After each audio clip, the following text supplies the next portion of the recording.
আসসালামু আলাইকুম প্রিয় শিক্ষার্থীরা, জাগরিকে আজকে আমি আলোচনা করব ষষ্ঠ শ্রেণীর স্বাস্থ্য সুরক্ষা এ বইয়ের 90 নম্বর পৃষ্ঠা নিয়ে।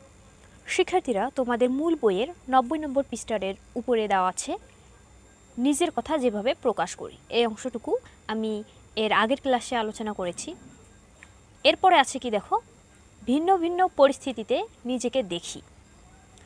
নিজের এবং বন্ধুদের কথা তো জানলাম, এবার আরও কিছু পরিস্থিতিতে নিজেকে কল্পনা করে দেখি। এরপর নিচের প্রশ্নগুলোর উত্তর দেই।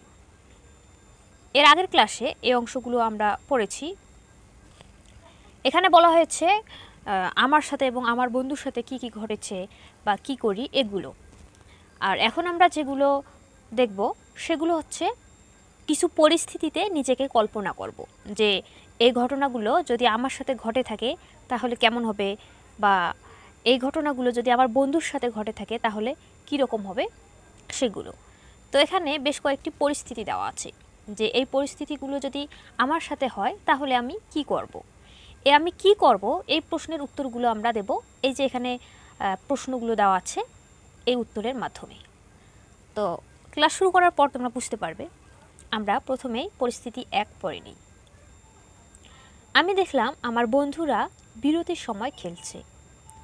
আমার মনে হলো যে আমার সাথে খেলতে চাইনি বলে আমায় ডাকেনি ওরা। তাহলে আমরা কি দেখলাম? পরিস্থিতি 1-এ আমি দেখলাম আমার বন্ধুরা বিরতির সময় বা টিফিনের সময় স্কুলে খেলছে, কিন্তু তারা আমাকে ডাকেনি, তারা একাই একাই খেলছে, অন্য অন্য বন্ধুদের সঙ্গে আমাকে ছাড়াই খেলছে। তো এটা দেখে আমার মনে হলো যে তারা আমার সাথে খেলতে চায় না, খেলায় আমাকে নিতে চায় না। শিক্ষার্থীরা, এই পরিস্থিতিটা কিন্তু তোমাদের সাথে হয়নি, এই ঘটনা তোমাদের সাথে ঘটেনি। এটা তোমরা কল্পনা করে নিবে যে আমার বন্ধুরা খেলছে, আমাকে ডাকছে না। তো এরকম যদি পরিস্থিতি হয়, এখান থেকে যে প্রশ্ন করা হয়েছে, এমন পরিস্থিতিতে আমার কেমন অনুভূতি হবে। এরকম যদি আমার সাথে ঘটে তাহলে এই পরিস্থিতিতে আমার কেমন অনুভূতি হবে, এটার উত্তর এখানে দিতে হবে। এ অবস্থায় আমি কি করতাম এবং বন্ধুদের কি বলতাম, এ প্রশ্নের উত্তর এই ঘরে লিখতে হবে। এরপর আছে আমার অন্তত একজন বন্ধুর সাথে আলোচনা করি। এমন পরিস্থিতিতে তার কেমন অনুভূতি হতো এবং সে কি করত। তাহলে এই যে পরিস্থিতি 1 পড়লাম, এখান থেকে এই প্রশ্ন দুটি এবং এখানে আরেকটি দেওয়া আছে, এগুলোর উত্তর আমাদের দিতে হবে। শিক্ষার্থীরা, এগুলোর উত্তর তোমরা কিভাবে দিবে আমি একটি নমুনা উত্তর তোমাদের সাথে আলোচনা করছি। প্রথম প্রশ্নটি ছিল এমন পরিস্থিতিতে আমার কেমন অনুভূতি হতো। এর উত্তরে তোমরা লিখবে আমার কষ্ট লাগতো এবং একটু রাগও অনুভূত হতো। যদি তোমাদের সাথে এমন পরিস্থিতি হতো যে টিফিনের সময় বা বিরতির সময় তোমাদের বন্ধু খেলছে কিন্তু তোমাদের ডাকছে না বা খেলায় নিচ্ছে না, তাহলে অবশ্যই কষ্ট লাগবে এবং একটু রাগও হবে যে আমাকে ওরা খেলায় নিচ্ছে না, ওরা চাইলে আমাকে খেলায় নিতে পারতো। ঠিক আছে, এ অবস্থায় আমি কি করতাম এবং বন্ধুদের কি বলতাম।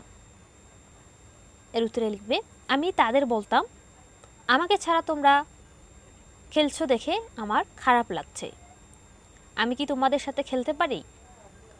তাহলে কি করব, এ পরিস্থিতি দেখে আমি বলবো যে তোমাদের সাথে খেলতে না পারে আমার খুব খারাপ লাগছে, তোমরা কি তোমাদের সাথে আমাকে খেলায় নিবে, এভাবে আমরা বলবো, বিনয়ের সাথে বলবো। আমার অন্তত একজন বন্ধুর সাথে আলোচনা করি। শিক্ষার্থীরা, বানান একটু ভুল হয়েছে, বন্ধুর হতো। এমন পরিস্থিতিতে তার কেমন অনুভূতি হতো এবং সে কি করত। এর উত্তরে লিখবে আমার নাম আনুষ্কা, ক্লাসের প্রেয়সী আমার খুব ভালো বন্ধু। আমি প্রেয়সীকে বললাম তোমার বন্ধুরা যদি তোমাকে খেলায় না নিত তাহলে তোমার কেমন লাগতো এবং তুমি কি করতে। তখন প্রেয়সী বলল বন্ধুদের সাথে খেলতে না পারায় আমার খুব খারাপ লাগতো, তবে তাদেরকে আমি বুঝিয়ে বলতাম তারা যেন খেলায় আমাকেও নেয়। এরপরেও তারা আমাকে খেলায় না নিলে আমি আমার অন্য বন্ধুদের সাথে খেলতাম। তাহলে এখানে যেহেতু বলা হয়েছে যে আমার অন্তত একজন বন্ধুর সাথে আলোচনা করি যে এমন পরিস্থিতিতে সে কি করত, তাহলে সেও বলল যে যদি আমার খেলায় না নেয় এমন পরিস্থিতি আমার সাথে ঘটে, তাহলে আমি তাদেরকে বিনয়ের সাথে বুঝিয়ে বলবো যে আমাকেও তোমাদের সাথে খেলায় নাও।